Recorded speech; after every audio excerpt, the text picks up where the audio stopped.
Hey you guys, welcome back to the channel. We are in Maizuru Park, which is the home of the PokemonGO wild area in Fukuoka. The park that you probably see me playing PokemonGO events quite a bit is now the park of the wild area, and I want to show you a little bit of the special things and what to expect when you come here, including best places to find spawns, raids, and Pokestops, recommended places to play in the city, as well as a couple areas and special locations to make your trip that much more adventurous. So if you didn't know, this is Maizuru Park, which has a huge grass area behind me, as well as connecting areas, which has a whole lot of events that happen occasionally. Like right now there's an event going on with music and food, and it's like a little mini festival going on. So this place will be popping off when the wild area starts. Now, if you didn't know what the PokemonGO wild area is, let me get you a little insight and catch you up. The PokemonGO wild area here in Fukuoka is a brand new event by PokemonGO, which showcases electric and poison type Pokemon for the most part, as well as there's a brand new Pokemon that's released on this day, and it's gonna be Toxtricity. It's the electric and poison type, and it's gonna be available in raids as well as in 10-kilometer eggs, and they will release the shiny as well. So that's something I'm gonna try as hard as I can to get, because I believe that Pokemon looks so cool, at least when I was playing the main series game. Also, they're releasing a Safari Ball, a brand new ball in the game that's going to be, I'm assuming, the Safari Ball color, so a little bit of that green and brown tint to it, but you can only use it in the event. So every day when you play the event and the event ends, those balls disappear. So you got to use them, and they're powerful balls, which you're going to have to use for mighty Pokemon. Now you might be wondering, what's a mighty Pokemon? Well, it's simple. It's basically the evolved form or the final evolution of certain Pokemon that can be shiny in the wild, and they're gonna have IV floors of, I'm assuming, 10, 10, 10.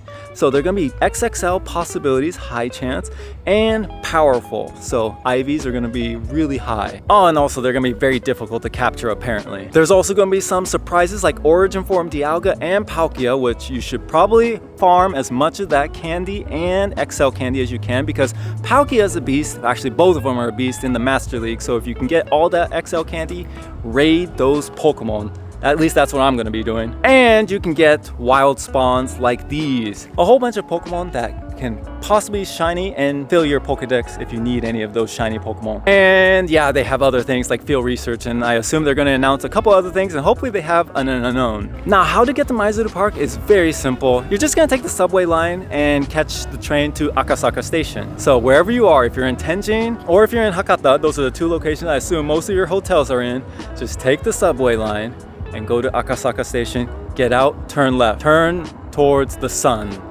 is set. Basically go west. If you head west, you're gonna see this area right here where I am at right now. You're gonna see a whole bunch of these lily pads. Once you see the lily pads, which will probably be dead in November, but you go up here. Just spun that camera a whole bunch, but you go up here, and once you go up here, you're in Maizuru Park. And you can open up the game and start exploring probably right around here, because you got beautiful views for days. Maizuru Park, I think, is one of the most beautiful parks that you're ever going to find here in Japan, which when I was looking up locations to live in Fukuoka, I wanted to live here because I was next to this huge park, which is not typical in Japan. You don't usually have big, huge areas of a park, so the fact that we have this is, I don't know, uncommon. There's only like 4 Pokestops and this huge area of grass. But let me show you a couple of secret areas that I like to take people when I go to Maizuru Park myself, which I don't know if many people know about it. Now, before I show you those secret areas in Maizuru Park, I need to show you Ohori Park, because it's literally one of the largest parks in Fukuoka, and it's right next to Maizuru Park. So here you have the map. You can see Maizuru Park on the bottom left-hand corner, and then Ohori Park is the big water area. Now, I'm not sure if Ohori Park will be included in the park play, because it's literally a separate park from Maizuru, but considering that Maizuru Park is not the largest park in the world, and Ohori Park is a huge 2-kilometer running path, it's definitely a park that I go to 4 to 5 times a week and go running around the lake. So if the gameplay does extend out to this park, definitely check out this area. And even if it doesn't, you can still check it out, because it's a beautiful location where it has a wonderful sunset, and there's a Starbucks there. Now, one would assume that you would be playing in this park as well, because it's literally next door to it, and I can't see how they wouldn't extend it. You can see in the map here, there's not that many Pokestops, but there are. I mean, there's like 20 Pokestops and a circular route, so you could definitely follow something along those lines. I'd say the spawns are on the average side if you're going to be playing in this park. Maybe they'll increase it if they allow you to play here. So I do recommend coming out here if you're open to having a more open space and less crowdedness, because if you're gonna go play in the city, you're definitely gonna be in for quite a surprise, because a lot of people do play Pokemon Go still. But let's go back to Maizuru Park. Now, this area where I'm at right now is a park between Maizuru Park and Ohori Park, but it's a huge grass area, and what you're seeing right now is not typical of normal day-to-day life here in Fukuoka. This is like an event that happens on the weekends occasionally, but maybe during the wild area event, maybe they'll have something going on. Now you can see the pathway that takes you from Maizuru Park to Ohori Park is paved. Now that's not usually the case because it wasn't paved before, it was actually gravel and dirt. So walking through here was a little troublesome, to be honest, so the fact that they paved it really makes it nice, and I think it's perfect for this event now that you can go easily from one park to another, especially if it rains, because if it rains, this area was very difficult to get through, and now that it's paved, perfect. The final part of Maizuru Park is actually probably the most special area of it. It's where the castle ruins are, but also you can play the game, where you can see there's quite a bit of Pokestops here and a couple gyms. We got a couple trees up here, and if we go a little higher, you can see the castle area as well as a good view of the city. It's actually really beautiful, especially for sunrise. Not that any of you are going to come here for sunrise. You can see that all these trees right now that are green are probably going to be a little red or orange in November, so a little bit of a nice autumn feel to it. It's gonna be a very nice vibe. And honestly, the secret area of Maizuru Park is here, because if you keep walking up the stairs towards that castle, you're in an area that not a lot of people go to, and I would assume as long as not a lot of people are aware that they can go up here, you might be able to play quite a bit here and have a lot of shade. Although it's November, so you maybe don't need the shade, but it's very peaceful up here and you can have a good view. Here, let me show you the view. You can see that the viewpoint is of the city in the distance and a field down there that looks like rugby's playing right now. And if you continue on up, you're gonna see that there's gonna be wooden stairs that are going to take you to where the castle used to be. They were refixing this area, so this is my first time actually walking up these stairs in about a year because it was closed off, so there were no stairs here. Yeah, these stairs weren't here before, or at least they weren't as wide. Now they're much bigger. I think it's made for tourists now, so people can come here, and my goodness, the view, you can see everything in Fukuoka, or at least a majority of things. On a clear day you can see a lot, but today is a cloudy day, but still you can see the tower far in the distance, which I do recommend you go to, at least at the end of your whole experience here.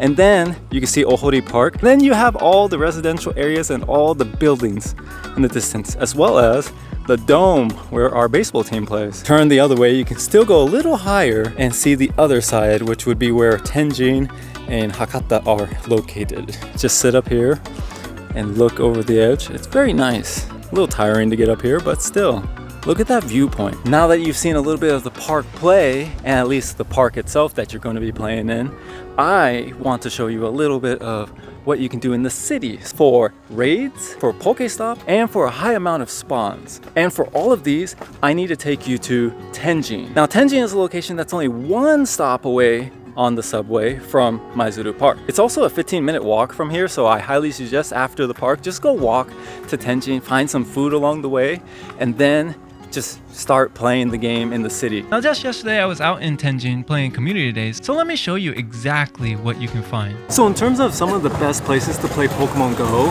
especially for the city experience here in Fukuoka, I highly suggest going to Daimyo and Tenjin, which is where I am right now, because if you look right now on the screen, since it's community day, you can see all the spawns that show up here in Tenjin and all the Pokestops. It's perfect for all those mighty Pokemon, as well as all those poison and electric shinies that you can get. This location has all the arcades, so you have Taito Station, you have Gigo behind me, and you have Round 1, along with about 10, 15, 20 Pokestops all in this area. Dun, dun, dun, dun. Of course they went lucky. Lucky. It's also a good location to find trades with friends and get apparently lucky Pokemon. Just traded away shiny yellow Flabebe for shiny Zacian from Hojo right here. And Zizi has something to ask you guys. I have a lot of red Flabebe and yellow, and I want to trade for rare Pikachu shiny. So when you come to Fukuoka, you can stop me. Honestly, I would just say walk around the whole city, at least in the conglomerate area of Tenjin, and you'll be fine. So Akasaka, Tenjin, Nakasu, and Hakata are probably the top locations I would highly suggest you go. Ohori Koen as well, and if you wanted to go near Fukuoka Tower, Nishijin has a nice Shotengai as well to play, so you can definitely check all those locations out. And the subway is a very quick and easy way to get to all the locations. You can even use your credit card so you don't have to buy a pass. You can also go to Hakata, which has the Pokemon Center there too, which is easy. You just go by subway, and once you're there, all you have to do is go to the 8th floor, bam, and the Pokemon Center is there. It's not the biggest Pokemon Center, but it's really not a small one either. It's like a medium-sized Pokemon Center, and it's the one I go quite often since it's nearby where I live. Doesn't have any exclusive plushes, but it is a very good Pokemon Center, and the only one actually in Kyushu. There are also other areas to play Pokemon in the city. You can also take a bus, which we highly suggest you do. Just find any random bus that's gonna keep you in the Fukuoka city. So if you see bus 3, bus 2, or any of the ones that say 100 on them, 100 yen, take those, because I think they just go in a circle around the city. Now, before we get to the final part of the video where I show you a couple special things you can do in Fukuoka to make your experience that much more amazing, I want to add one other location, which is in Fukuoka Prefecture, not necessarily in the city. So I don't know if you could play your city gameplay there, but I would say you should try it. And it's Dazaifu, which is a location where a lot of tourists go to, and we're gonna try to head there right now. But in Dazaifu is a temple, a very nice temple, especially in the autumn and springtime. It's gonna be beautiful with the trees. And the final thing over there that I wanna show you is there are actually 3 Pokelids over there, which Fukuoka in itself, the whole prefecture, has 8 Pokelids. 5 are in Kitakyushu, which are up north and about an hour away on a Shinkansen, so the high-speed bullet train, which, I don't know, that costs a little bit of money and time. But this is only like 30 to 40 minutes on the Nishitetsu, so the local train should take you there, no problem. And it's next to what I consider a very good location for tourists to go visit, because it gives you that shrine feel of Japan while also seeing those 3 lids. Now, I don't know if this area is going to be part of the gameplay as well, but they just built this road that takes you to a new tennis court area, which could possibly be where you could play. There's no Pokestops, there's no spawns, or at least right now, but I'm assuming if the gameplay can play over there, highly recommend you do go over there. There's no trees, there's nothing there, but if no one's there, you could just, you know, vibe out next to the tennis courts, which would be pretty cool in itself. Now, if you want to know food areas and specialties like that in the city of Fukuoka, I will make another video. Just comment down below that you want to see that and like this video. And if we get enough comments and likes, I'll make a second video saying all the specialties of the food recommendations I have for this city. Now, if you wanted to go to Dazaifu and go to those Pokelids as well as the temple, it's easy to get to. You're just gonna walk over to Tenjin Station, look for the Nishitetsu line, and you're gonna ride that line all the way down to Dazaifu itself. You might have to transfer, but it's fairly understandable and easy to do. Okay, we've made it to Dazaifu. It's not your normal train station. It actually looks very elegant. But when you exit, immediately what you're gonna find is a lot of tour buses, or buses in general. You're gonna find an Ichiran, which I know everyone says is the most popular ramen restaurant in all of Japan. Well, fun fact, it actually originated from Fukuoka, so eating one here is sort of like eating it from its birth location, so you definitely should try it out. It's behind me. It's at the station actually, so you could definitely do a 2-for-1, have that as your lunch. But at the Dazaifu station, right at the entrance, you're gonna find the Pokelid on this little island right after the buses, and it's gonna be located right down here. The cool thing here is you got a multitude of Pokemon on here. Actually, a lot of cherry blossoms, a Slowking, and that looks like it's a Kadabra, or is it an Alakazam? Can't really tell actually from this, but you do have a silhouette of a bird. It looks like a fletchling silhouette right here. It's a very psychic heavy Pokemon lid, with all 3 Pokemon having a psychic variation or type. So I'm assuming psychic types are famous here in Dazaifu for some reason. We're gonna find out. We're gonna go to the temple. Actually, the temple is for doing well in schools. Maybe psychic is insinuating doing well, like being smart. Also, if you're gonna check into the game, you're gonna see that there is a Pokestop that you're definitely gonna wanna spin, and that's gonna get you this Pokelid gift. There it is. And you can give that to your friends, of course, and save it for your own postcard book. So definitely something you should do. Now, while you're heading up to the Dazaifu, you're gonna see a lot of shops along the way. They're gonna have a lot of merchandise, souvenirs, gifts, items for you to buy. Definitely a location that you want to check out early in the morning because it's really crowded and doesn't stay open till late. So definitely a morning trip for sure, where you can get these 3 lids and check out beautiful photos around the temples. You also have one of the most famous Starbucks in all of Japan with this design. I don't know, for some reason this wood structure exterior is very popular with the tourists for photos, so you definitely need to come here and check it out for a nice little photo. Looks like Totoro in a bag. That's sort of cute. I think it's just a blanket, but its face sticking out like that, it makes it very adorable. Great shop to go to though if you're into Ghibli. And this is a great souvenir shop for all of Fukuoka because we specialize in strawberries, mentaiko, and they have umbrellas here. Oh, there's so many designs on the umbrellas, it's pretty cool. And if you're tax-free, if you spend over 5,000 yen. They got food along the way, but you definitely can just walk by the food and wait for another time because you want to get to the temple, which is directly up ahead and not too far away actually. It's a very short walk. For me, it's one of my favorite locations to take a tourist or someone who's new to the city because they can see a little bit of a different aspect of Fukuoka, because this is a little outside in the countryside. As you saw, the train ride took about 25 minutes to get here, but you're already outside of the main city area, so you have more of a countryside vibe around here. And the cool thing about Fukuoka is the city is populated. It's just similar to like the Tokyo vibe, but with less people. But then it's very easy to get outside that area into external areas of more peaceful Japan quietness. Think of it like Kyoto, but like less people. Now you're gonna see that all the trees behind me are green right now, but imagine them being red, orange, and yellow in the fall time in November when you're here for the wild area. Now the most popular time to come here is in the springtime where the ume blossoms or the plum blossoms show up, which is a little earlier than cherry blossoms. And I think actually those are the little blossoms that are on the Pokelid that you just saw. What's cool about this is it's also very nice for the autumn time, and wow, it's actually super beautiful with all the lanterns here. Check these out. Look at these lanterns. I've never actually seen them. Maybe they're not always here, but that's such a vibe. Hopefully they're here when you do come here for November though, because it looks like it lights up at night. And when you get inside the courtyard, you can see all the details of this temple all around. You can look at all the areas. So you can buy like little objects to write your wishes from this area, and I believe you place them over in this area down here. And look at this. It's sort of beautiful inside there. I didn't even notice that the roof has plants and grass on top. I wonder if that's on purpose. But you can see inside a little pray area as well, and you can pray here too.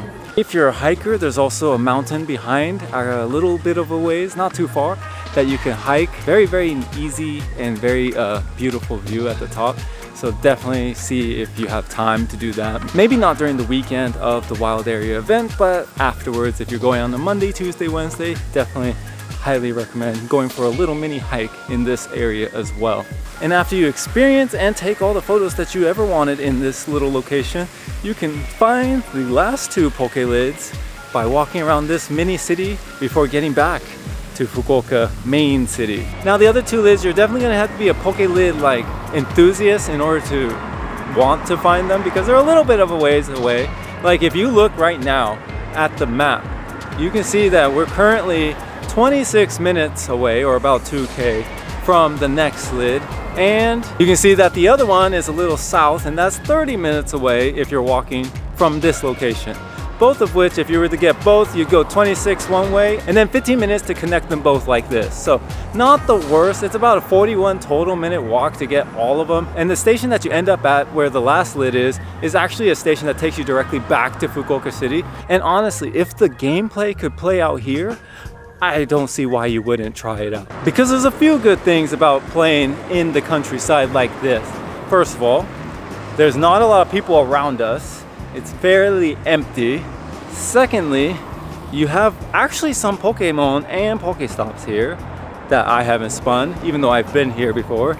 And third, if you see this, you have showcases, which obviously in the city you have them full to 200 people, but here you have them 56 people. So it's not the worst in the world, because you could actually win a showcase here in Japan, which is actually fairly difficult to do, because I think I have a total of like 17 victories. Very difficult. Unless you go to the countryside, then you're like one of two. Now, because I'm the Pokelid guy and I adventure all across Japan to find Pokelids, I'm going to find these last 2 Pokelids and show you them really quickly. And then we're going to get back to showing you the secret final locations that I highly suggest you do if you're in Fukuoka.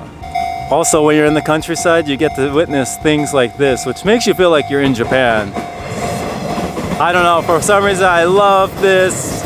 It makes me feel so happy when you see trains going through the city like this. All right, we're at like a little park area. You can see the green behind me and this little ramp that looks like a candy cane bridge. I think it's just simply created so that people can walk up there easily and not like slip on this gravel that we're on right now.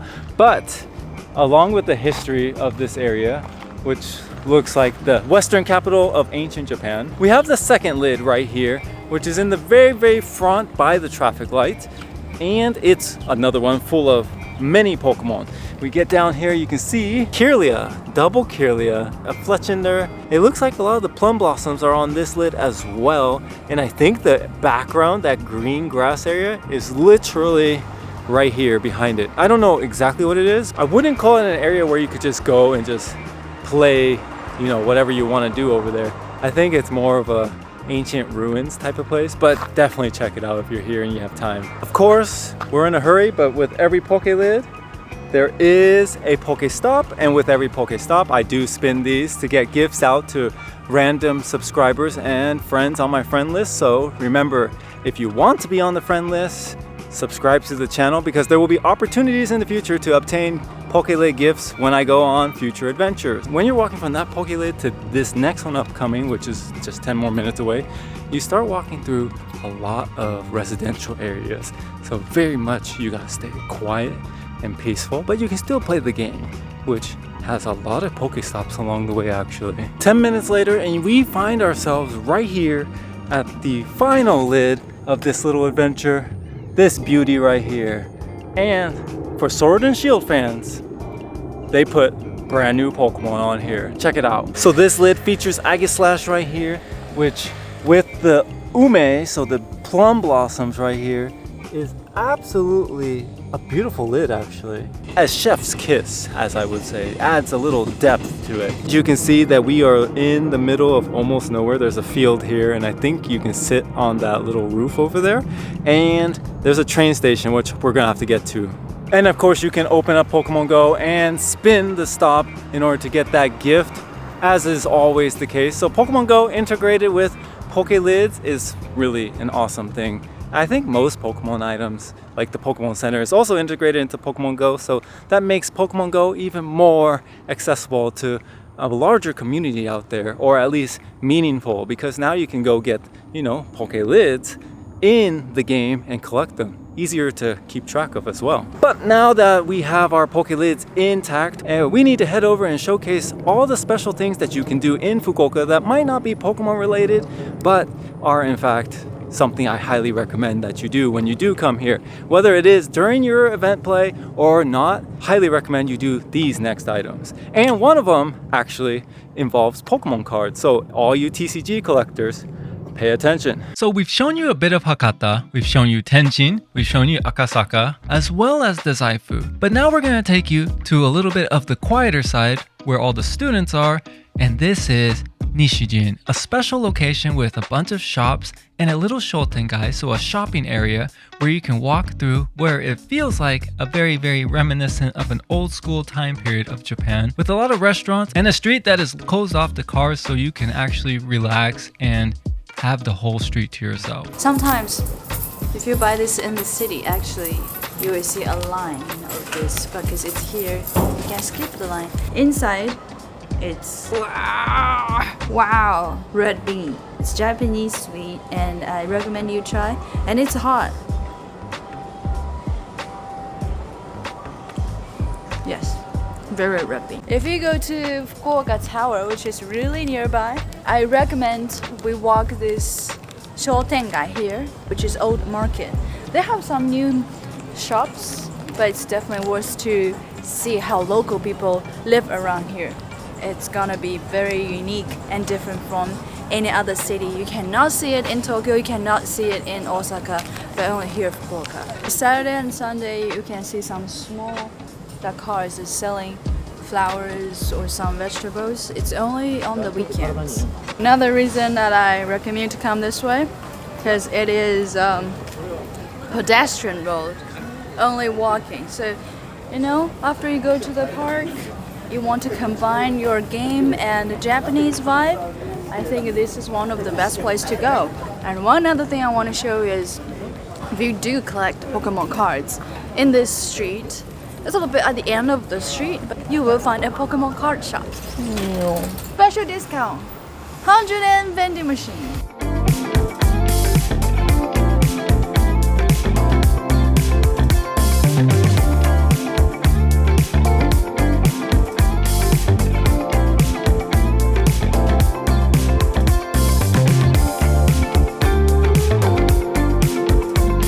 Not a big store, but I still see the local who are playing cards around here. I just feel so connected.